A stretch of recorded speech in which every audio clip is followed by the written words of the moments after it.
Welcome to Season 6, Episode 5 of Investing in Impact. This has been a special season focused on Villgro's 10th anniversary celebration. Round of applause.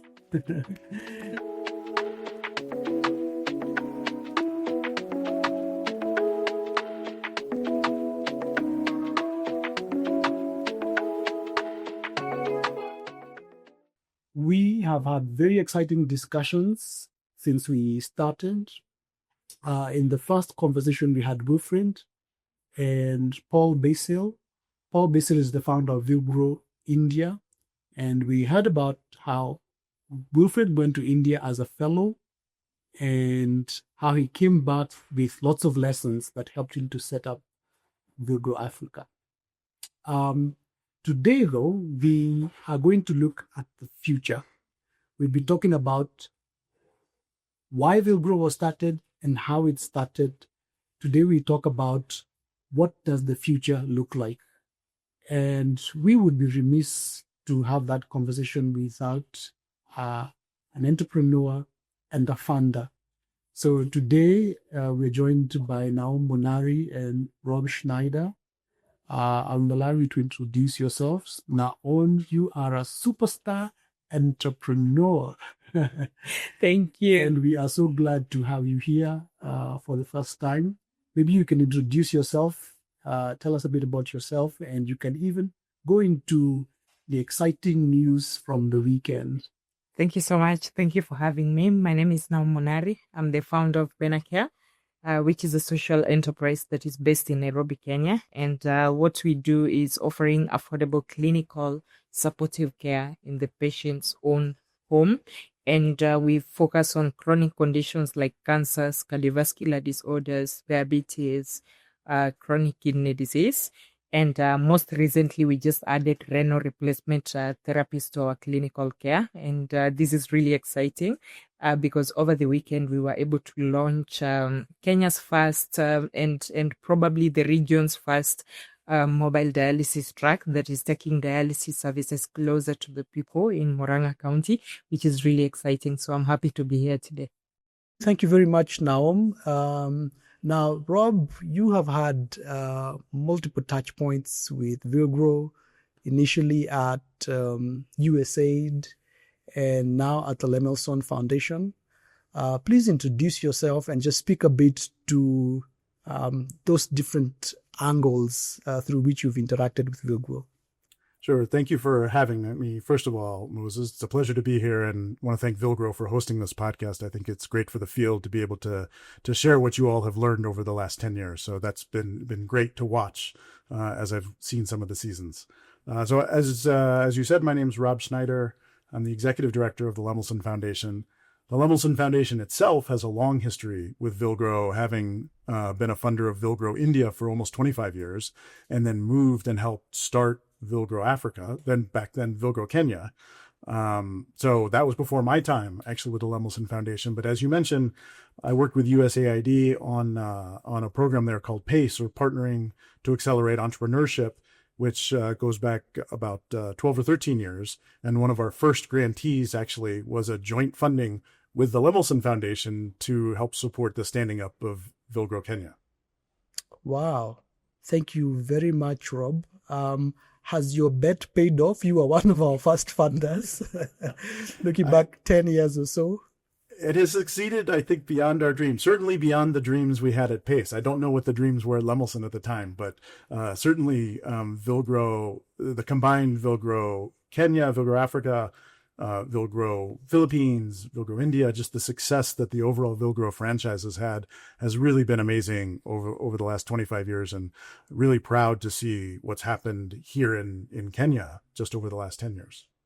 Thank you. So now to Wilfred, our CEO. Wilfred, you've been on this podcast several times. We started the season with you, but in case anybody by chance doesn't know you, please introduce yourself. Thanks, Moses. It's good to be back again, and it's wonderful to see and hear even the stories that are coming out of this podcast. So I'm a big fan of your podcast with Joel, and it's been amazing. And thanks for having me here. My name is Wilfred Njagi, co-founder, CEO at Villgro Africa. been at it for the last 10 years. And before that, I was with Villgro in India, where I spent 1 year as a fellow, learning about the model before we came to scale it to Africa. Thank you very much, Wilfred. So we dive right into it. And I want to start with you, Naom. Yes. You've been an entrepreneur for a few years. And 8 years. 8 years. Yeah. Wow. Excellent. Congratulations. Yeah. You have been in Villgro programs. You've been a beneficiary of Villgro programs. And I wonder, when you look into the future of the health entrepreneurship ecosystem, what would you say excites you the most? I'm excited mostly about decentralizing healthcare. I'm looking at a lot of models coming up, and I think people are beginning to see this need to decentralize healthcare, so people don't have to go to healthcare, but healthcare comes to them. So if you look at the digital healthcare, telemedicine, if you look at home care, you look at a lot of models that are coming up. We are all decentralizing healthcare, and it's very important because especially when it comes to chronic conditions, it's better that it doesn't also have to mean it's chronic travel as well. I'm excited about research in the coming years, and I'm excited about what research can do for innovation in the continent, because I have a feeling what has been missing, and this is based on experience, what has been missing in the models that we develop as entrepreneurs is research. If there's research that is put into practice, I'm excited to see where this can take us in the next few years. I'm also looking at a primary, preventive, and community healthcare models that are coming up, so that we are not just doing treating or management of diseases. We are actually going to the root cause of this, and I'm seeing a lot of models coming up. And that excites me. Thank you. I really like that. I'm actually at a personal level very interested in preventative health. Yeah. So I'm really excited to hear those predictions. Wilfred, when you look into the future, what excites you the most about the possibilities? I'll speak about that in two ways. Possibilities at Villgro Africa, but also possibilities for the sector. I think for the sector, we have reached a place where we are no longer experimenting. We've had enough lessons over the last 10 years, and we're beginning to disseminate those lessons for the wider uptake in the continent and in the global south. So very excited to be sharing this through our partnership with Pollinate Impact, through our partnership with ASEC, which is a local association of startup enablers in Kenya. So you'll see us going out more and reaching out and paying it forward and sharing what we've learned to help others who would want to have a healthcare focused or add healthcare vertical to the incubation. The other possibility I look at now, especially with the USAID funding freeze, is now it's an opportunity again we've been given. We were given the same opportunity during COVID, but it's come back again, and we have to be sure we leverage it. And the opportunity we have now is to localize, have more local solutions, have more local funding available, have more local ecosystem enablers, local technical providers. I spoke about this in my last podcast episode, comparing Africa to India, where in India, government and local corporate CSR is actually the biggest funder of incubation, compared to here, where we have a lot of funding still coming from the global north or from the west. So it's a wake-up call for us, for African philanthropists, African corporate entities, African governments, to start chipping in more, because now we've been reminded again we can't keep relying on funding from outside. So that's another possibility that I'm excited about. What's your take, Rob, as a funder?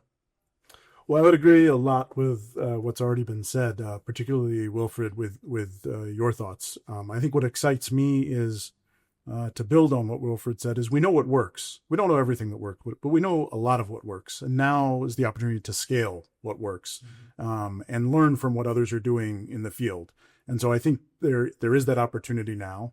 Similarly, there's an opportunity to understand the nuance among the different kinds of enterprises that all need to be accelerated, whether these are, whether it's vertical specific, healthcare versus agriculture versus energy, or the types of companies, right? Each type of different company, I don't have to tell you all as an entrepreneur and as an entrepreneurship support organization, every entrepreneur is different, and how you support them is different. And it's expensive to do that, but we now have an opportunity to say, how can we do that more effectively, efficiently, and scale that type of support? Yeah. Thank you. So I really like this sentiments: local funding, decentralized care, and I think more specialized support for the different types of innovators. Now, moving on, what do you see as the role of partnerships to achieve these sort of visions that we're beginning to cast? Rob, to begin with you, what do you see as the potential role that partnerships could play to catalyze this? Yeah, I think the role of partnerships is the same as it kind of always has been, which is different partners, different types of organizations have different types of funding. They have different needs, different incentives. And when you blend that together, you get a really powerful mix to be able to support an entrepreneur through their journey, whether it's through the idea stage, into the prototyping, and then into the scale stage.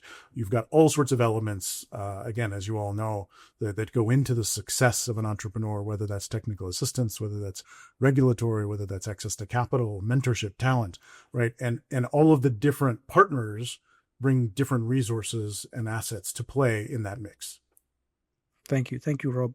I wonder, related to that, maybe to come to you, Wilfred, what do you see as the challenges that we need to think about going into this future that we are trying to sort of, the vision of the future that we are trying to cast? What do you think are some of the challenges we are going to face along the way? One big challenge that we've been experiencing is a siloed approach of interventions and programs. We've seen that a lot, especially in healthcare, that people categorize themselves as verticals. So there are people focused on malaria and malaria only, and you don't want to speak about other issues that might be contributing to that disease area, right? Including sanitation, hygiene, and other things. So one challenge that we have is this siloed approach, which happens even at funding level, that you find a program, maybe like Lemelson might fund one program, then another funder from another foundation, family office, might be funding another similar program, but the two are not working together. So there's a missed opportunity of sharing lessons, what works, also a missed opportunity of synergies, right? So I think that's one big challenge, and what we're trying to do to solve that is we're starting now to build a coalition of or a collaborative of people who are doing the kind of work that we're doing, so that we start working more and more together, sharing lessons, sharing due diligence, sharing opportunities. I think that's the way, because right now, and tied to that is limited resources with whatever is happening now in the funding landscape. Just expect that resources will get tighter in the next 2 or 3 years, right? So that also is a challenge that I foresee that could also be solved by more collaborations, more working together. We can't afford to misuse the little resources, especially in the context we operate in. And Benacare can attest to that it takes blood and sweat and everything to raise funding in this part of the world.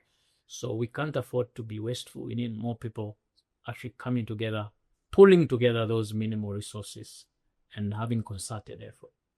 Moses, I might add to that. One of the things it brings up something I'm additionally hopeful for is, I think the question is who's driving the development in Africa. And I would say, we in the development sector have been talking about localization for many years, but I think that might have been a bit in the abstract and not in the reality. Yeah. And but really in the last 5 years, I've noticed funders, particularly foundations, and truly some of the bilateral aid agencies as well, but really talking about how do we help the region, not tell them what the agenda is, but help them actually work towards their own agenda. And I think I truly see change now, and I think that gives me additional hope for putting Africa and local governments in the driver's seat. Thank you, Rob. We'll come back to that later. Now, from where you sit, you, apart from the Villgro programs, have also been in other incubation programs. Mm-hmm. From that perspective as an entrepreneur, what do you think are the challenges that we need to overcome going into the future? I believe incubators need to really have this relationship with governments because for new innovations, and speaking from experience, there's just no entry into the market without involving the government. There'll just be too many hurdles, regulatory hurdles, even getting expertise from the people that you need to give you expertise in. So I think one of these challenges, if you are able to overcome this challenge, we'll have a lot of innovations actually taking off and even scaling. I've come to believe there's no proper market entry without involving the government, because the government is a very big key player in healthcare. What are some of the interventions as the Lemelson Foundation or that you may know of sitting in that role as a funder that are going on in terms of moving us towards that localization agenda? Yeah, that's a great question. I mean, I think it depends on the geography, of course. And at the Lemelson Foundation, we work primarily in East Africa and India, but of course, this type of work goes on around the world. I think it looks different in every country, and I think we've been really gratified to see the Kenya ecosystem develop. Whether it's Villgro's work on transforming African medtech, whether it's the work of the Kenya National Innovation Agency and helping bring together funders in support of the innovation agency's mission. It's not the funders' goal. Now it's the government of Kenya really taking, like I said, the driver's seat, and us trying to help support them where they need assistance. So those are a couple of different things that I've seen, and of course there's things happening at the grassroots level. I think one of the biggest challenges, and we're seeing folks address it, is at the grassroots level. How do you de-silo some of these approaches, and how do you get folks to come together in consortia to be able to solve things that none of them can do on their own, but all of them have a vested interest in solving? Yeah. Thanks. And to you, Wilfred, similarly, what would you say Villgro Africa is planning over the next decade to sort of leverage the lessons of the last 10 years and some of these lessons that we're also hearing about right here in this conversation? Yeah, thanks, Moses. I think we are now at a good point. I'd almost call it an inflection point, where we've deployed about $4 million thereabouts of seed funding, $4 million in seed capital, both grants and equity. Our companies have gone on to raise $25 million in follow-on funding. That includes people like Naom and everyone else, and touched about another 5 million lives thereby. I think now we have the tailwinds to even accelerate that growth. So I think in the next decade, I'll be very happy if we help unlock $100 million of follow-on funding to early-stage entrepreneurs like Benacare, and touch about 50 million lives in the continent. And that will only be possible through partnerships, as Rob was alluding, that we can't do it alone. So we need to see who are the other like-minded partners that we can work with in this journey. We also realize that Villgro Africa cannot cover 54 countries, right? So we are very particular and very passionate about building capacity of other ESOs, other investment readiness programs and incubators across Africa, so they can do the good work. Again, local context is key. It will be unwise for Villgro Africa to start going into every country, Guinea-Bissau, Sierra Leone, and Ivory Coast, and all these countries, and try to set up. I think that's not the best way. The best way is, how do we build capacity of existing incubators in those ecosystems? Share what we've learned in the last 10 years to help accelerate their learnings, and hopefully they continue with the good work, because our mission for us is clear: it's impact, and we can't go there alone. So if we're able to help you do it better in your own local country, local context, we'll be very happy. So that's the future of Villgro Africa. So more funding for startups like Benacare. That's why we are talking about $100 million follow-on funding raised, and more partnerships with local players especially in underrepresented ecosystems, right? You look at funding raised in Africa, you realize it gravitates around 4 countries most of the time: Egypt, Kenya, South Africa, Nigeria. Most of the time, they raise the lion's share. So how about other markets? And we're very passionate about helping spur these other ecosystems, catalyze these other ecosystems. That's something we are hopeful we can be able to do in the coming decade. My next question is to you, Naom. We were just celebrating your great success in starting the first mobile dialysis operation here in this country and probably in the region. And you've achieved quite a bit. And I would like you to just tell us a bit about your numbers. But as you do that, I would like you to also tell us, what would it take for you to scale across the region and probably even across the continent? What is it that the ecosystem could do for you? And you can name names, like who are some of the players across the ecosystem you need to provide the support that you need to scale further? And maybe I'll start from the point where I think Villgro really supported one challenge that we had when we were being onboarded to the incubator, and that was the operational sustainability that we did not have quite, because our model was more focused on affordability, which is a good thing. But we were not looking at ways to, make sure that we are also sustainable and we can outlive a lot of things that we do. So we were able to refine our business model, our services, and even without adding the cost to our patients, we maintained the affordability, but now we are also seeing that we are being more sustainable and even creating more jobs. So in total, we have been able to serve more than 16,000 patients at home.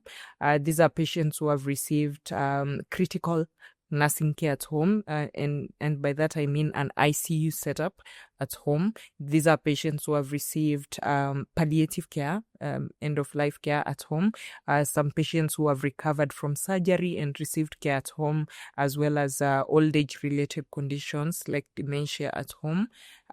We have also recently introduced the renal replacement therapies. We launched our physical hub in Kigumo, which is in Murang'a County, because our model is more like a hub and spokes. And in 3 months, we have done over 700 sessions of dialysis for the patients there. We have a long waiting list that we cannot just onboard immediately. We have to do it in phases so that we are able to offer quality care. On Saturday, we launched the mobile dialysis, which, by the way, the first day I saw it dialyze a patient, I was like, I need a handkerchief because I needed to cry. It was a lot to see that it actually happened on a track the way we had wanted it to be. And we launched having done 2 sessions the previous day and 3 sessions on the day of the launch. And now we have people on the waiting list, and now we have to start onboarding them as well. And this is just showing how big the need for this is. There's another segment of our business model that we also developed actually with Villgro Africa, which is leasing of home care equipment like hospital beds, ventilators, oxygen concentrators, which are very expensive to purchase upfront for families. And so being able to provide this for them and then they just pay a monthly fee is really awesome. And it's gained a lot of traction. People are leasing beds left, right, center, and it's a big revenue also, a driver for our operations. And now looking in the future, in the next few years, I think we have refined our business model enough, and we are ready to scale to other parts of East Africa, in the country East Africa, and maybe Africa. But like we said, the local context is very important. When the time comes to go to East Africa and other parts of Africa, we will have to think about it and the local context and all that. But for us to scale within the country geographically in the next 3 years, we will need $5 million in funding for our home care. $5 million, sorry, in funding. And we are counting on Villgro Africa and Boehringer Ingelheim and more of our partners who have come on board to also support this vision, because it's working. It's working both ways. It's working on the impact really well, and it's working on sustainability of the company. And I think that marrying each other is amazing. And I actually want you to just unpack a bit of the business model. How was that achieved? What is it exactly in terms of the intervention that was provided for you that helped you to be able to maintain sustainability, but without increasing costs for the customers? Yeah, we had a panel. I'm trying to remember the name. My goodness. A diagnostic panel? Diagnostic panel with Villgro, and it unpacked a lot of inefficiencies that we had in our business model that was delaying our scale, even if we wanted to. And so we were, number one, able to immediately make a new model for lease of home care equipment, because originally what we were doing is that we were getting a patient with a home care equipment at home, no longer needing to use it. And then we would connect them to another patient in need of that equipment. And then we would take a 10% commission for every successful sale. And I remember Rob said, this is not sustainable. This won't work because you're only getting 10% for these equipments, and you're not experiencing the whole life of the equipment as well. So we moved into the leasing model, and so far it's been working really well, because we get to have an equipment like an ICU bed. Within 4 to 5 months, we have recouped the full value of the equipment, and now we are renting it out. But the patients are also happy because they don't have to pay a lot for that upfront, which is really an ICU bed 500 goes to around 270,000 to purchase. Not most people have that kind of money to purchase upfront. But if you ask for 25,000 or 30,000 or 40,000 a month, and they just need it for 2 months, then it's a win-win situation for both the patients and us. And then we also looked at our model of caregiving at home, where as much as we're charging between 1,500 and 3,000 per day for home nursing, we know, again, a lot of people cannot sustain that kind of payment for a very long time. And so we introduced training of family caregivers. And when we introduce training of family caregivers, it's like a step down for these people who are coming from hospital, and then they have experienced nursing care at home, and now maybe the patients are getting better. Then we can train a family caregiver to take on the nearly 60% of the nursing duties that are supported. If you look at nursing care at home, you'll find that the actual nursing clinical care is like 30 to 40%. The rest of it is supportive care, like bed baths, like, basic wound care, like feeding through the tubes orally, even taking vitals. These are things that people can actually do at home. And then the nurse only comes in for service monitoring and clinical care. And this model has seen a very wide adoption as well. And obviously for the research that we did on chronic kidney disease, I think this is the biggest uptake I have seen in a model, because immediately we launched, we had the waiting list, and we are nearly hitting 75% capacity utilization, and it's because we are onboarding in phases. So this model is, I believe, the biggest model we have had, because also we are getting the payments not out of pocket from the patients, but from the insurance fund, which has its own problems here and there. But I think also because we have this partnership with the county government, we are not exactly on our own, so it's been easy because we've even gotten our first payout. My next question is to you, Rob. You mentioned earlier that the Lemelson Foundation has worked with Villgro India for 25 years. That's a quarter of a century. It's a really long time.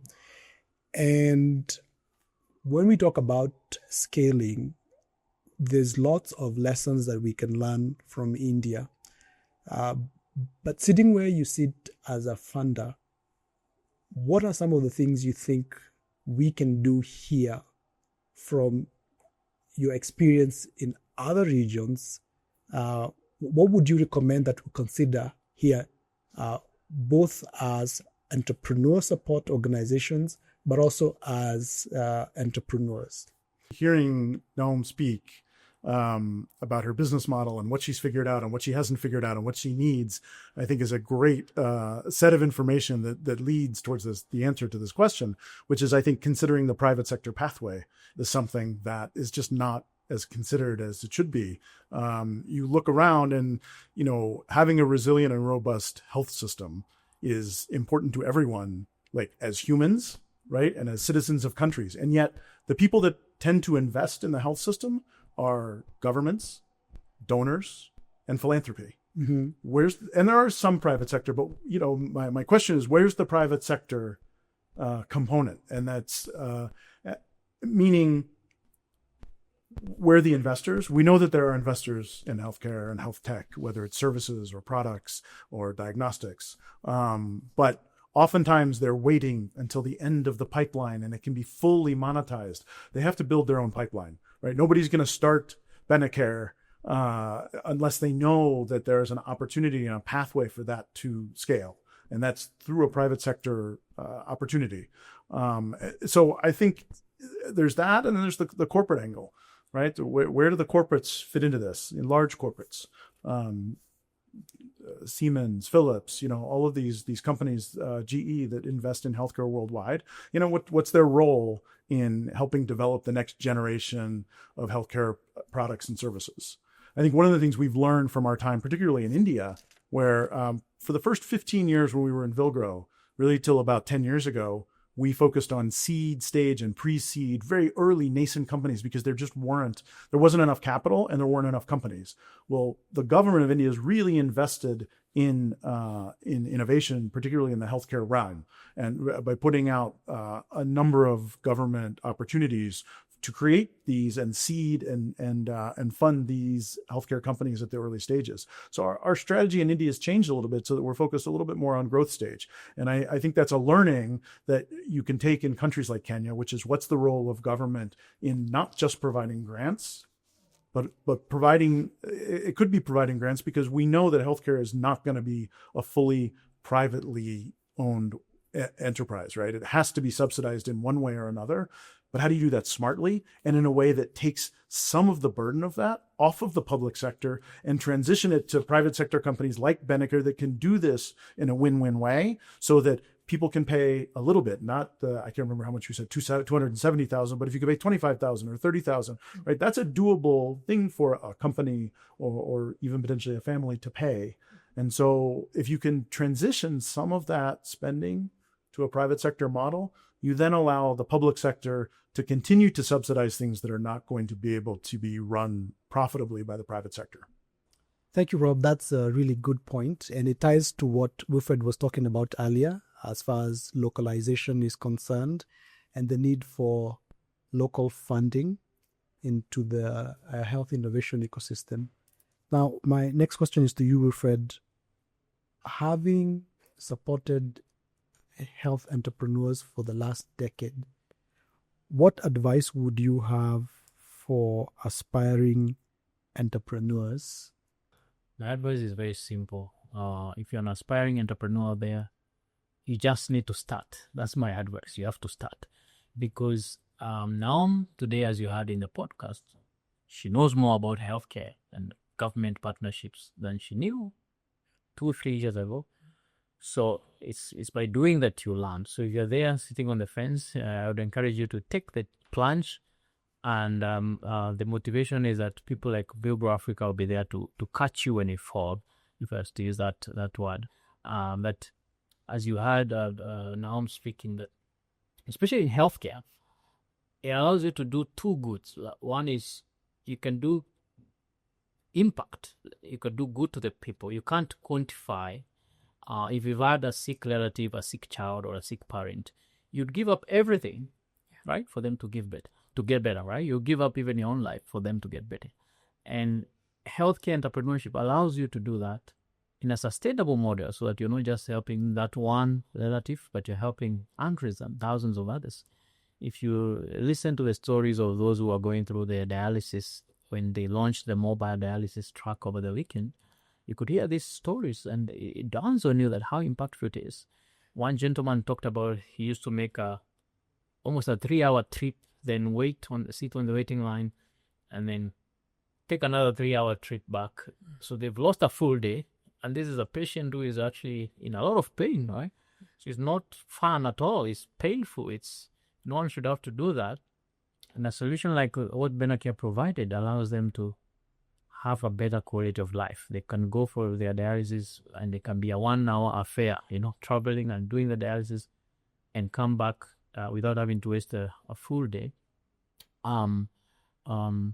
So if you're an aspiring healthcare entrepreneur, I would like you to look at it that way. That it's a social good, but using entrepreneurship, you're able to do it in a sustainable business model, so that you're hitting two birds with one stone.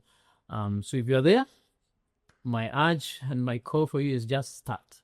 We'll be here to support you. You can also rely on lessons by other entrepreneurs like Naom and others. So that's what I would say. Same question for you now. What would you tell your younger self? You've been at this for 8 years. If you were to meet now 8 years ago, what would you tell her apart from just start?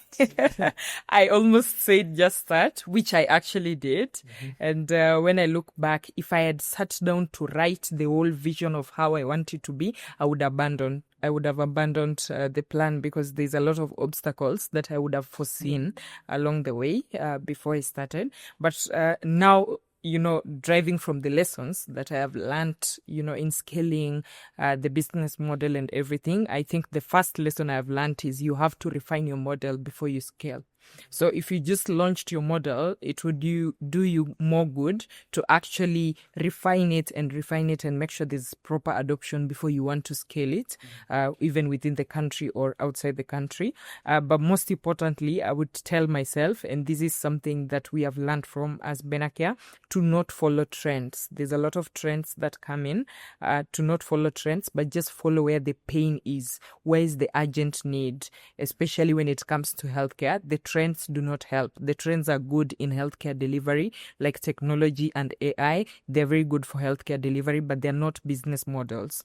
So if you follow where the pain is, if you follow where the urgent need is, then you have a proper business model that you can now complement with technology and the rest.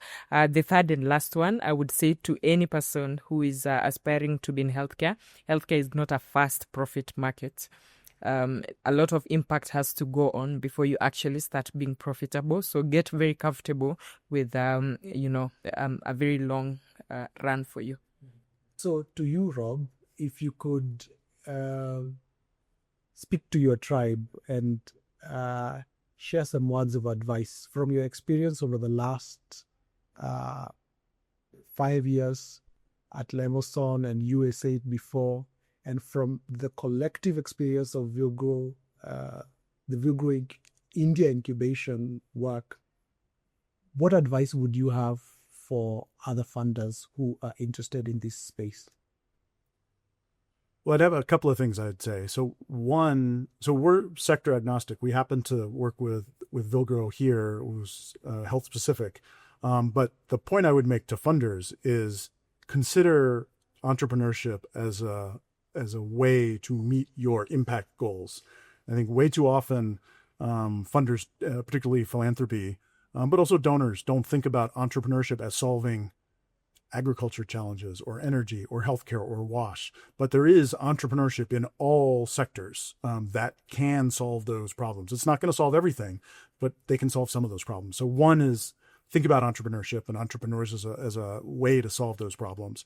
And then two, I go back to what Wilfred and Naom said, which is just start if you're a funder, right? I think too often we as funders think we have to have everything figured out. And both at my time as at the Lemelson Foundation as a philanthropy and at the government, we have 100% loss of our funding that goes out as grants. So if you're going to lose 100% of it all the time, take a risk. It doesn't have to be perfect, right? And working, I think what we've learned with Villgro India and with Villgro Africa is, but partner, if you're the donor or the philanthropy, partner with organizations that learn and iterate and pivot, which is what Villgro Africa has done over the last 10 years. And think about, I know for us, we think about working long-term with organizations that are thinking beyond just their organization, right? Think about what does the field need? And I think this is true in any, like even Naom as a private sector enterprise, if you think about what the need is and you can fill that need, the money will come. the success will come. And so I think the same is true for entrepreneurship support organizations. If you, as an organization, think about how you can build the field and what need you can fill, I think as a donor, we look very favorably on continuing to fund those kinds of organizations. Thank you very much, Rob. That brings us to the end of our conversation. I think my take home is healthcare and health entrepreneurship is risky, but we have success stories here. There's Villgro as an example of a success story in health incubation. There's Benacare as an excellent example of a health entrepreneur achieving both sustainability from a financial point of view, but also creating immense social impact and changing people's lives. And for you as well as a funder, quarter of a decade supporting health innovation, and you have no regrets. No regrets. Thank you very much. It's good that it comes from you, so that other funders considering this space can hear it from the horse's mouth. So thank you very much, everybody. It's been a great conversation these last few episodes. Thank you. Thank you for joining us.